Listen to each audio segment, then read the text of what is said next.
Rutherford Hayes was our 19th president, a congressman, and a former Ohio governor. He saw the end of Reconstruction, and unlike the Grant presidency, his administration was relatively free from corruption. He was also a teetotaler. He banned wine and liquor from the White House. He fought and was wounded several times in the Civil War, rising to the rank of brevet major general. He was born on October 4th, 1822, in Delaware, Ohio. His father died a couple months before Rutherford was born, and his mother never married again. He would become close to his uncle, however, who served as his second father. He had a normal education and attended Kenyon College in Gambier in 1838. He graduated with the highest honors and read law in Columbus, Ohio, and attended Harvard Law School in 1843. He started a law practice in Fremont, Ohio, but business was slow in Fremont, so he decided to move to Cincinnati. He did better in Cincinnati and formed a partnership with a couple different attorneys. He met and later married Lucy Webb in 1852. He defended escaped slaves and declined a judgeship offer by the Republicans in 1856. He was elected Solicitor General in 1859. Hayes lost the re-election in 61 and returned to private life. As stated, during his time in the Civil War, he would be wounded several times and have a horse shot from under him. Ulysses S. Grant praised his gallantry and his personal daring. The Republicans nominated him to the U.S. House of Representatives. They wanted him to leave the Army and start campaigning for his House seat. He refused, stating his position in the military at that time was too important. So he wrote back to his constituents several letters explaining his positions instead. He was elected over the incumbent. He eventually took his seat in Congress. His views were pretty much in line with Republicans. He thought the South should re-enter the Union, but only after certain conditions were met, and free men had guarantees. He pretty much voted the party line until he left the House in 1867 to run for the governor of Ohio. Hayes won the governorship, but the Democrats won the legislature. Like many governors at the time, he had very little power.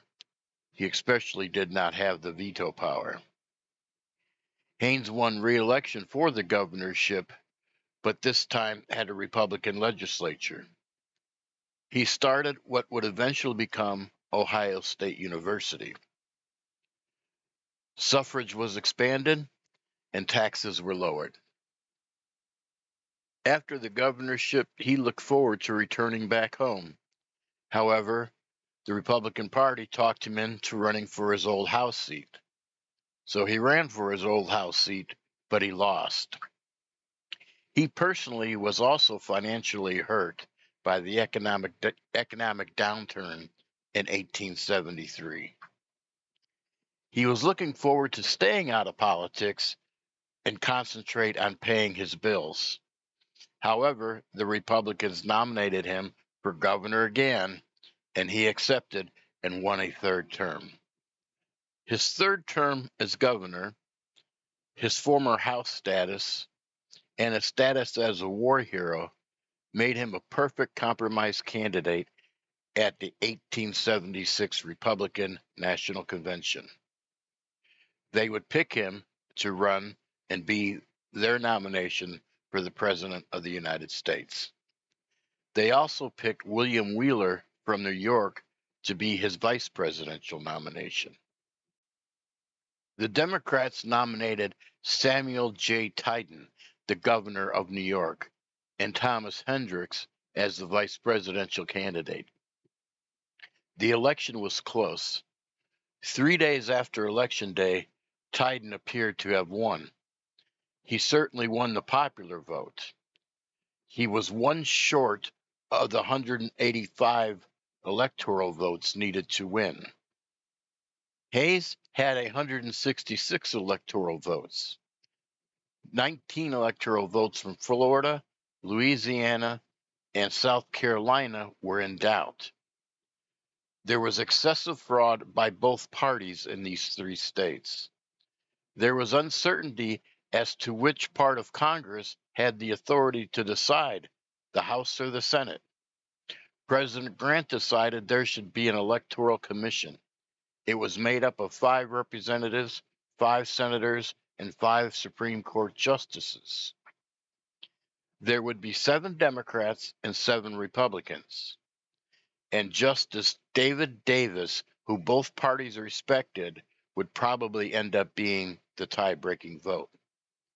But the Democrats tried to pull shenanigans. They promised Davis a Senate seat, thinking they could sway his vote. Davis, however, thinking that was a conflict of interest, then resigned from the commission. Justice Bradley, thought to be the most independent, was picked to replace David. Turned out, however, he would end up voting with the Republicans. When they voted, the results were 8-7. All 8 Republicans, of course, picked Hayes. All 7 Democrats, of course, picked Tyden. The Democrats, of course, tried everything they could do to block it, but they finally just gave up. Hayes won with 185 electoral votes, won 21 states, and got 47.9% of the popular vote. Tyden received 184 electoral votes, 17 states, and won the majority of votes with 50.9% of the popular vote. It was considered our closest and most corrupt election in our history. Part of the reason the Democrats went ahead with the deal was that the Republicans promised to pull troops out of the South and also promised to accept whatever election results came out of the South in the local elections. With these promises, Reconstruction was virtually over. Most Democrats would never accept Hayes as the legitimate president of the United States, and he was known as his fraudulency and Rutherford. With the withdrawal of U.S. troops from the South, Reconstruction was over, and the South was back under Democratic control. He accomplished very little during his administration. The wages of railroad workers were being cut, which caused them to go on a national strike. A riot in Baltimore even broke out and would have to be put down with federal troops.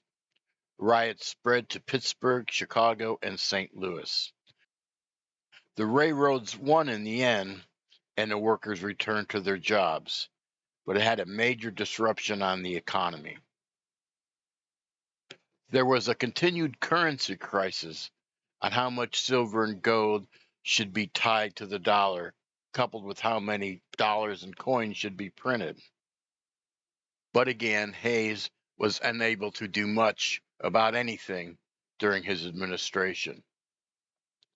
He managed to settle the bandit issue in Mexico. Mexican bandits had been coming across the border and raiding U.S. cities. U.S. troops would go after and try to pursue the bandits, but then they were crossing Mexico illegally. It was finally decided that Mexican troops would accompany U.S. troops and go after the bandits. Revolutionaries were also buying arms for the revolution from the United States, within the United States, and Hayes agreed to try to put a stop to that. But again, very little was accomplished during the Hayes administration. Actually, after the Civil War was fought, during the Hayes administration, the South pretty much went back being the South with the end of Reconstruction. Hayes had promised to be a one-term president, and it's probably a good thing he did, because he probably would not have been reelected. After his presidency, he returned to Ohio. He was appointed to the Board of Trustees of the Ohio State University, which he helped found. His wife died in 1889, and a few years later, so did Rutherford. He died on January 17th, 1893. He died at his home at the age of 70. During the height of his wealth, Hayes was worth about $3 million in today's money, and he was not broke at the end of his presidency. If you like this video, please hit the subscribe button and the like button. Thanks for listening.